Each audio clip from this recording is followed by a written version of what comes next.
আসসালামু আলাইকুম। চলে আসলাম নতুন একটি রেসিপি নিয়ে। আজ আমি তৈরি করে দেখাবো আলুর পাঁপড় বা আলুর চিপস। এভাবে আলুর পাঁপড় তৈরি করে 1 বছর পর্যন্ত সংরক্ষণ করে খাওয়া যাবে। চলুন তাহলে শুরু করা যাক। আলুর পাঁপড় তৈরি করার জন্য প্রথমে এখানে আমি 1 কেজির মতো আলু নিয়ে নিয়েছি। আলুটা প্রথমে আমি কেটে নেব। এখানে আমি বটির সাহায্যে আলুটা কেটে নিচ্ছি। আপনারা চাইলে কাটারের সাহায্যে আলুটা কেটে নিতে পারেন। দেখুন আলুটা আমি এমন চিকন করে কেটে নিয়েছি। তেমন চিকনও না তেমন মোটাও না, এমনভাবে আলুটা কেটে নিতে হবে। সবগুলো আলুই এমন করে কেটে নেব। দেখুন আমি সবগুলো আলু কেটে নিয়েছি। এবার আলুগুলো আমি 2-3 বার ধুয়ে নেব। দেখুন আমি আলুগুলো 2-3 বার ধুয়ে পরিষ্কার করে নিয়েছি। এবার আমি চুলায় একটি প্যান বসিয়ে দিয়েছি। এর মধ্যে দিয়ে দিয়েছি পানি। পানি যখন হালকা গরম হয়ে যাবে এর মধ্যে কেটে রাখা আলুগুলো দিয়ে দেব। এবার এর মধ্যে দিয়ে দেব স্বাদ অনুযায়ী লবণ, কালারটা সুন্দর আসার জন্য দিয়ে দেব অল্প পরিমাণে হলুদ গুঁড়ো।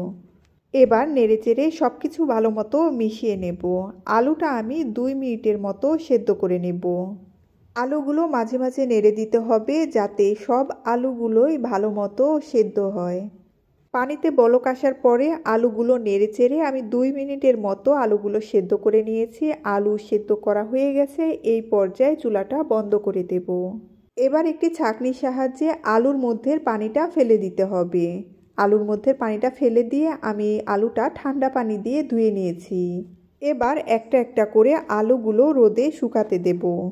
সবগুলো আলুই আমি শুকাতে দিয়েছি। আলুগুলো আমি 3-4 দিন রোদে শুকিয়ে নিয়েছি। দেখুন আলুগুলো শুকিয়ে গেছে। এবার এই আলুটা অনেক দিন পর্যন্ত সংরক্ষণ করে মন চাইলে মাঝে মাঝে ভেজে খাওয়া যাবে।